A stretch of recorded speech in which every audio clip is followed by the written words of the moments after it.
Alors, le moine s'est remis à manger. Et le pélo a dit, c'est bien, belle histoire. Il s'est tourné vers le bûcheron. Vous savez, la montagne qui marche. Il a dit, moi je vais vous raconter une histoire de mon pays, là-haut, du côté de Ferrassière, entre la montagne de Lure et la montagne d'Albion. Vous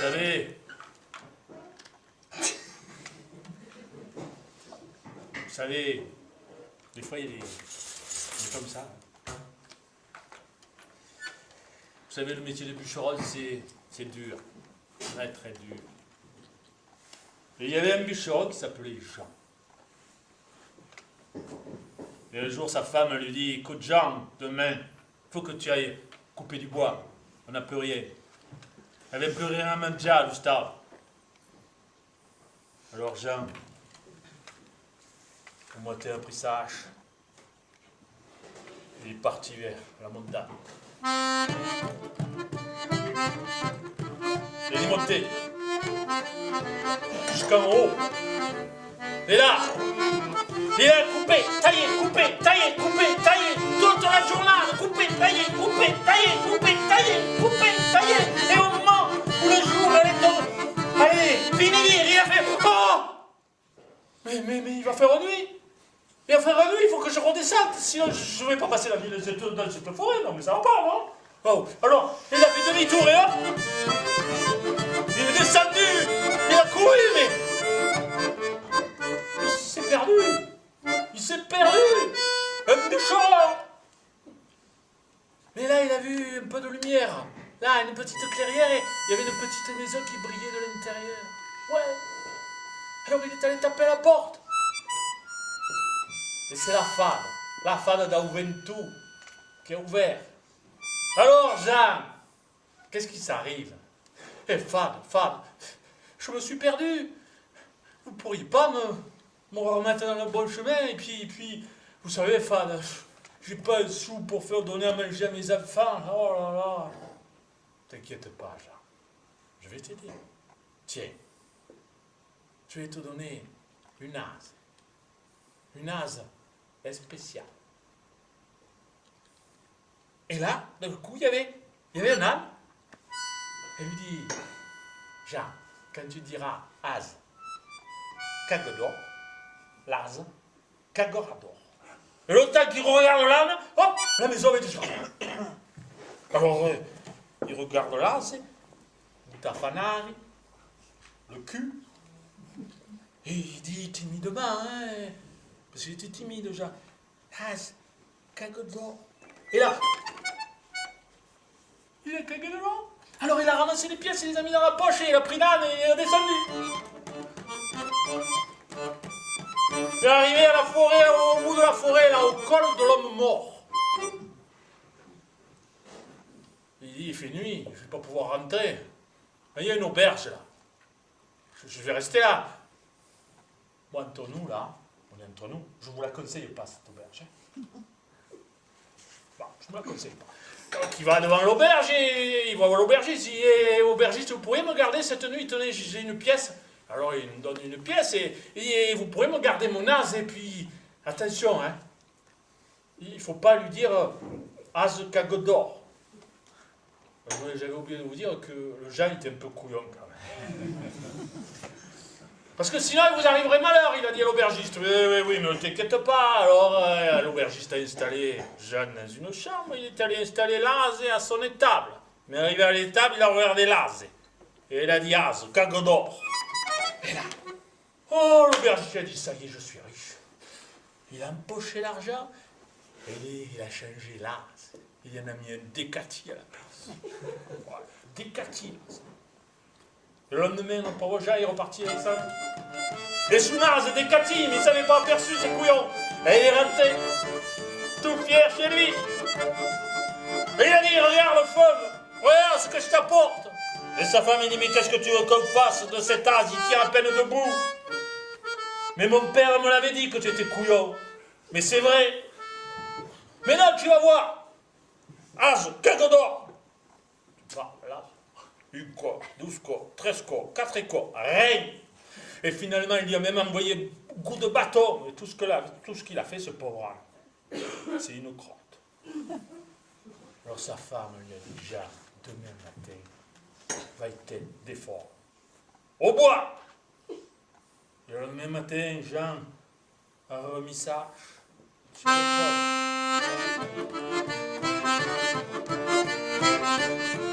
Et il est monté là-haut dans la montagne. Il est arrivé là-haut, et il a coupé, il a taillé, il a coupé, il a taillé, il a taillé, coupé. Toute la journée, et à la fin du jour, il a fait oh, mais il va faire nuit. Il faut que je redescende, alors il a fait demi-tour et comment je vous ai dit qu'il était couillon, il s'est encore perdu. Oh, fan de chichot, ah! Ah, il a vu là l'auberge. Ah, l'auberge, il a vu là la petite maison qui brillait. Alors il est allé taper à la porte, et c'est la femme qui a ouvert. Et alors, Jean, c'est encore toi? Et qu'est-ce qui t'arrive? Fan, je me suis encore perdu. Et vous savez, votre as, il ne cague plus d'or. Hein? Ah, ça m'étonne. Mais je vais t'aider, ne t'inquiète pas. Tiens, je te donne cette serviette. Quand tu diras serviette despléguetée, la serviette se déploiera. Et après tu diras serviette, replie-toi, elle se repliera. Et on regarde la serviette, il y a le tel qui regarde la serviette, elle me dit. Alors il a dit, serviette, déplie-toi. Et là, il y avait du pain, du fromage, de la terrine, du saucisson, du vin blanc, du vin rouge. Il n'y avait pas de rosé, il n'aime pas le rosé. Alors il a mangé, oh, il était content. Et après il a dit serviette, replie-toi, et hop, il a remis la serviette dans la poche et il est redescendu. Mais arrivé au bout de la forêt, là, il faisait nuit, juste en face de l'auberge. Alors il s'est dit, je vais aller à l'auberge. Il est allé voir l'aubergiste, il s'est dit, vous pourriez me garder cette nuit? Déjà, tu es ici chez toi. Je te donne ma meilleure chambre. Alors il a monté jusqu'à sa meilleure chambre. Mais juste avant de se coucher, Jean a bien mis la serviette sur sa table de nuit. Et il a dit à l'aubergiste, comme quoi il était vraiment couillon. Surtout, il ne faut pas la toucher, vous arriverez de malheur, il ne faut pas dire serviette despléguetée. Et hop, il s'est endormi comme une masse. Évidemment, l'aubergiste, une fois endormi, Jean, il a pris la serviette, il en a mis une autre, la même. Il est allé à la cuisine et il a dit serviette despléguetée. Et de la terrine, du saucisson, du pain, de la salade, du vin rouge, du vin blanc et du rosé. Moi, je vais vous dire, il faut se méfier des gens qui aiment le rosé. Voilà. Il a dit, je suis riche, j'ai même plus besoin de cuisinier. Et alors, il a caché la serviette.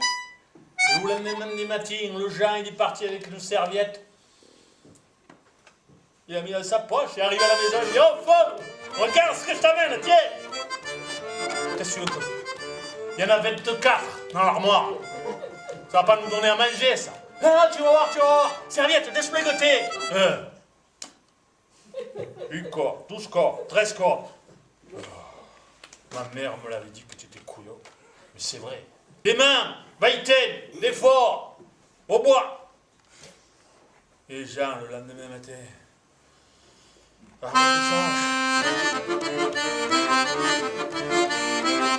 commençait vraiment à être un peu fatigué d'ailleurs. Et il est monté. Et arrivé là-haut, coupe taille. Mais non! Mais la nuit est en train de tomber, il faut que je redescende. Et il s'est retourné. Et devinez, il est perdu. Et lendemain, il y avait encore la petite maison qui brillait, comme quoi, hein? Il existe des fées pour les couillons. Oui. Et à la fin, de lui a dit, non mais Jean, Cresco, et ce loup dernier, qu'est-ce qui t'arrive? Eh bien là, c'est qu'un pas la serviette ne se déplie plus, et moi, je me suis encore perdu. Ah Jean, je crois que tu es un peu naïf. Mais je vais t'aider, loup dernier corps, Jean. Tiens, je te donne cette baguette. Et quand tu diras, baguette, tape des 12 pouces, elle tapera des 2 bouts. Et il n'y a que toi qui pourras l'arrêter en disant, reste-t. Et le temps qui regarde la baguette. Alors, il a dit, baguette, tape des 12 pouces. Et flip-flap dit la tête, flip-flap dit les côtes, flip-flap dit le mètre, flip-flap dit les crânes. Ah, baguette, reste-t. La baguette s'est arrêtée.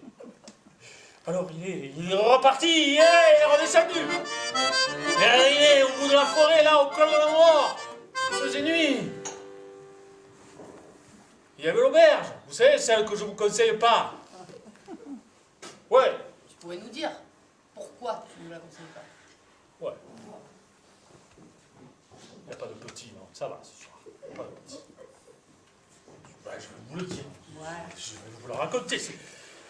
Il y a longtemps, il y avait un marchand de bestiaux à Ferrassière, là, qui devait aller faire ses affaires à Sédoron. Alors, un matin, de bonne heure, il a pris la charrette, et puis il est parti. Un petit jour, tranquille. Mais arrivé au col de le moment, il s'est dit, j'arriverai jamais à Sédoron avant l'heure de manger, c'est pas possible. Alors, je vais m'arrêter, je vais demander une biasse. Alors, il s'est arrêté à l'auberge, et il a demandé une biasse. Alors, on lui a donné une cassole, là, avec un tissu. On lui a dit, c'est des pieds paquets. Et c'est la spécialité, là, en vrai, des pieds paquets. Et il était content, il a mis ça dans la charrette, et il est reparti. Et arrivé à Sédoron, il a fait ses affaires. Il a acheté du porc. Voilà, toutes les affaires, tranquille. Après, j'ai dit, c'est l'heure la récompense. Hein. Alors, il a enlevé le tissu et il a pris un couteau et il a commencé à manger les pieds paquets. Ah, c'était bon. Puis au fond, il a trouvé un ongle. Un ongle. Bon, il faut pas la faire, marchand de bestiaux, c'était pas du pied de mouton, ça, hein. C'était un ongle humain.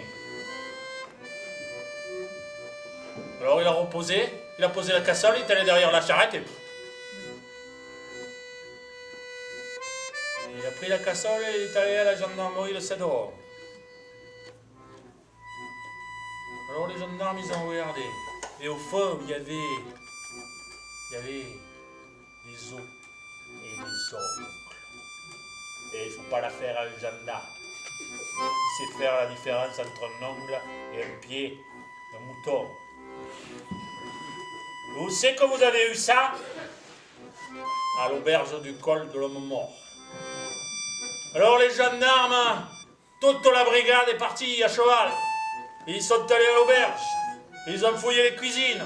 Et ils ont trouvé d'autres ongles. Ils ont trouvé des os. Et puis quand ils sont sortis derrière l'auberge, là, il y avait des poiriers, des campanelles. Il n'y a que ça qui pousse là, ouais. Ah, c'est bon, un tarte, il paraît. Et au pied d'un poirier, là, il y avait de la terre. Juste travaillée, de frais. Ils ont creusé, ils ont trouvé un crâne. Puis ils sont allés un peu plus loin sous un autre poirier. Il y avait aussi de la terre qui avait été remuée. Et ils ont creusé, ils ont trouvé un crâne. Et quand ils ont vu le nombre de poiriers, ils ont dit ça va. Et ils ont embarqué tout le monde. Ils sont descendus à Sédoron, ouais. Et quand les gens du pays ont appris ça, des deux côtés, ben ils sont montés jusque là-haut. Eh bien, l'auberge, ils l'ont rasé jusqu'aux fondations. si vous regardez bien en passant au col de l'Homme-Mort, vous trouverez là une baie ou quelque chose, là, avec des fondations. Parce que tout le monde dans le pays, eh bien, ils avaient mangé. Voilà pourquoi je ne la conseille pas. Mais il y a des choses de vraies dedans. Et donc il arrive là. Il faut que je revienne. Ah oui! Il arrive devant l'auberge avec sa baguette. Aubergiste, vous pouvez me garder ce soir? Mais jamais. C'est chez toi. Rare. Alors, il lui a donné sa meilleure chambre. Et juste avant de se coucher, il a posé la baguette juste à côté. Et il a dit, aubergiste, attention, hein, il ne faut pas la toucher. Et il ne faut pas dire baguette, ta petite 12 pouces. Et Jean s'est endormi comme une masse. Et finalement, comme l'aubergiste était un peu couillon, une fois Jean endormi, il a pris la baguette, il est allé dehors, là, il a dit baguette, ta petite 12 pouces. Et flip la DLT, je te fais bien, ah Jean, arrête là. Oui, je le dirai. Mais où est mon arse et ma serviette? Je te le dirai, arrête là. Baguette, reste-t-il. Alors il a récupéré sa baguette, son arse et sa serviette. Et il est rentré à la maison. Il est arrivé à la maison et il a dit, femme, regarde ce que je t'amène. Et sa femme lui a dit, mais même mon oncle me l'avait dit que tu étais couillon, qu'est-ce que tu veux qu'on fasse de ça? Ah, alors il a dit, baguette. Et flim-flam, il a le test, oh, et comme c'est un bravo. Il a dit baguette, reste-t-il. Il a pris la baguette, il l'a mis derrière la porte, et il n'a plus jamais servi.